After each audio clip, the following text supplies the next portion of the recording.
All right, we are out in the yard with Wendigo, and we have the Rock Racer, essentially electronics in there now. We got the Puller Pro R 4100 kV Rock Racer motor with a Mamba X, and for now I do have the stock servo running at 7.4 volts. So we'll see how that treats it. But let's just check out this low speed control. Let's see what we got. This is the standard programming that you'll be able to see on my YouTube channel.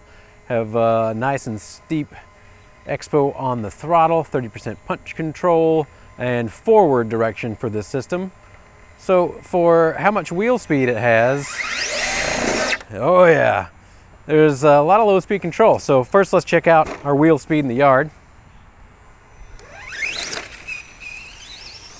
Oh yeah.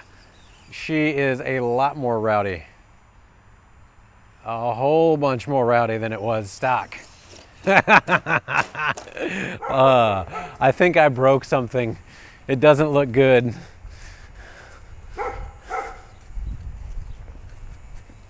It doesn't look good. Hey, I pulled a rod end out. You know, so that we can get some rock time, I'm just gonna shove that rod end back in if I can. And let's go on the rocks. Yeah, she took a hard tumble there, but it's got a lot more power than it did.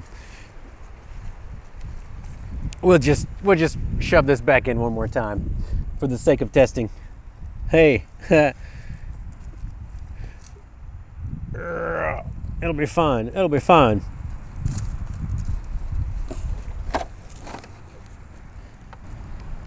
Bam! Now, at least for the rocks, which is really why I put this system in here, at least for the rocks, it should hold just fine. So let's see if it can do our normal crawling section here. All right, what's going on? Why is it acting funky?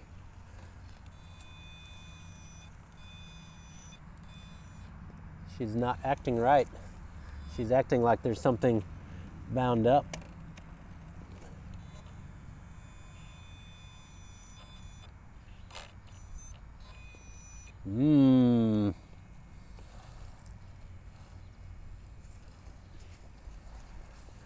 Should have known better. Should have known better than to put too much power on it. Interesting. Well, you can hear it trying to work. She's still got, let's see if it rolls. It still rolls free. So that means that it might be the electronics. Let's do some quick troubleshooting. Make sure everything's plugged in. Make sure our sensor wires are still proper.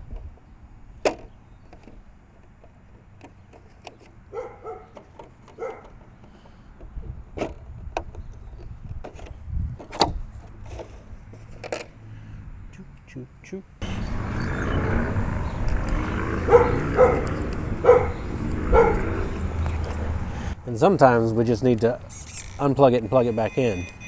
All right, I think it may have been the sensor wire in the crash. All right, good to go. So we'll have to keep an eye on that. If a system doesn't act right, don't just keep pulling more throttle. I was just barely easing into the throttle and I immediately noticed that it wasn't acting right. So instead of pulling more and more and more and possibly smoking our system, I stopped, I wiggled some wires, and it fixed itself. So, just a forewarning. We're ready to check this out on the rocks now. We have pulled a rod end apart on the steering. We have made a sensor wire fail. Well, but I would say that the low speed control, even with a super tall gearing and really fast kV motor, is quite a bit better now. I can actually crawl. I would not have tried this section with the stock system. Not the best low speed control, just because it does unload more, being a really high kV motor and really tall gearing. It unloads more whenever we get to a hard section. Let's see if I can get past this here. Come on now. Getting that front tire caught. All right, I'll have to take another approach. The reverse is still really touchy, but I do have 100% reverse programmed in. And this is a 70-30 stock radio, which is definitely unforgiving. This is a really hard line here. Oh yeah, she's a big enough rig to make it.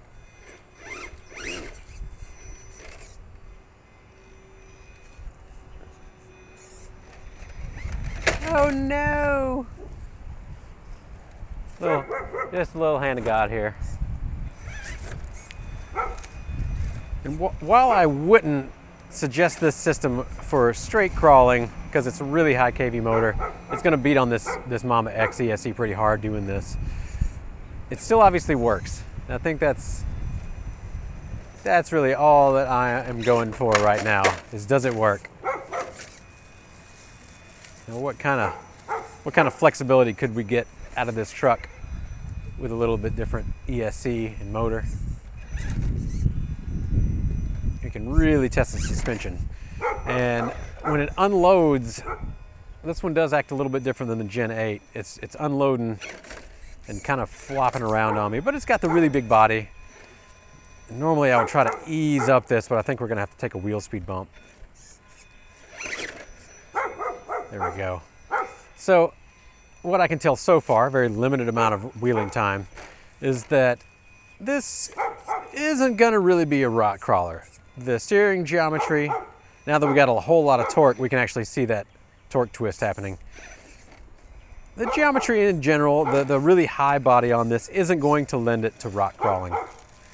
But this is a rock racer, so we're really, trying to do something with a rig that is not designed for it.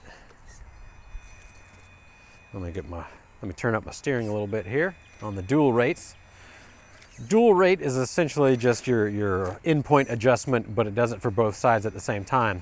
So if you turn your dual rate down to 50%, then you only get 50% of your steering throw. All right, I'm gonna check this ESC heat, because we're really binding it down with a fast motor. So there we go. I got it zip tied. I don't even have a fan on this guy. I took it off just to see how hard. It's a little warm. It's not scalding hot, but it's warm. And of course, we've got a tall geared rig in the rocks, doing things that we shouldn't be doing with a high kV motor that really shouldn't be doing this. And you probably noticed that lurch there. That was the tall gearing combined with a high kV motor unloading.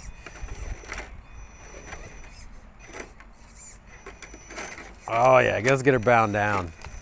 Will the axle take it? I don't really want to test the axles that much. She's big enough, it'll just climb right over. All right. I mean, for what it is, for how fast this rig is, it's really not doing too bad, honestly. I'm kind of a snob when it comes to performance in the rocks. All right, well, let's see if we can do a little bashing. Maybe I can keep it from tumbling. Boy, is she quick with this new system. A little uncontrollable, as most rock racers are. It takes a lot of skill that I don't have to control a rig, because honestly, I spend most of my time developing products and not going out and practicing my driving.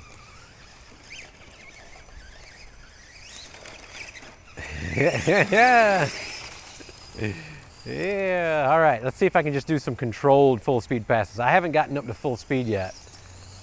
There we go.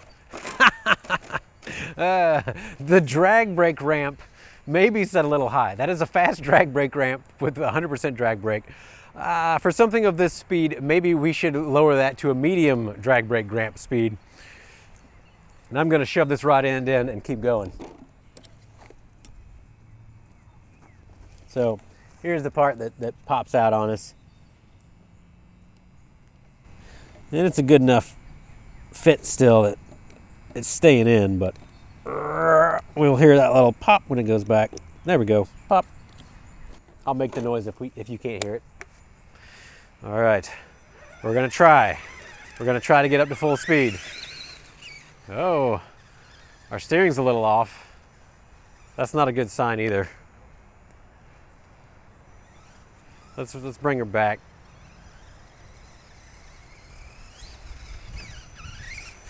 Yeah, that drag brake ramp. I don't think that's ramping very well. All right. So, anything broken? No.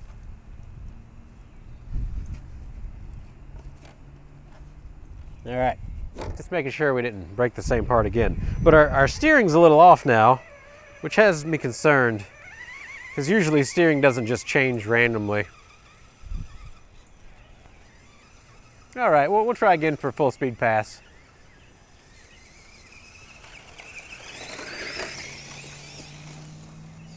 Not enough room.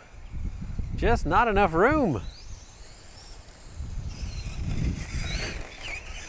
Yeah, for some reason that drag brake ramp just isn't ramping. I wonder if I can adjust my throttle trim.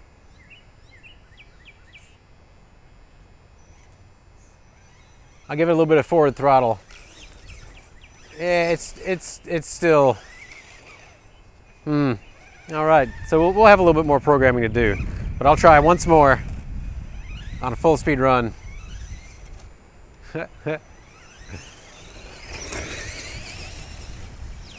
Wow, wow, that is some harsh drag brake. So I don't recommend 100% drag. I just don't. I can do the things so that you can know what not to do.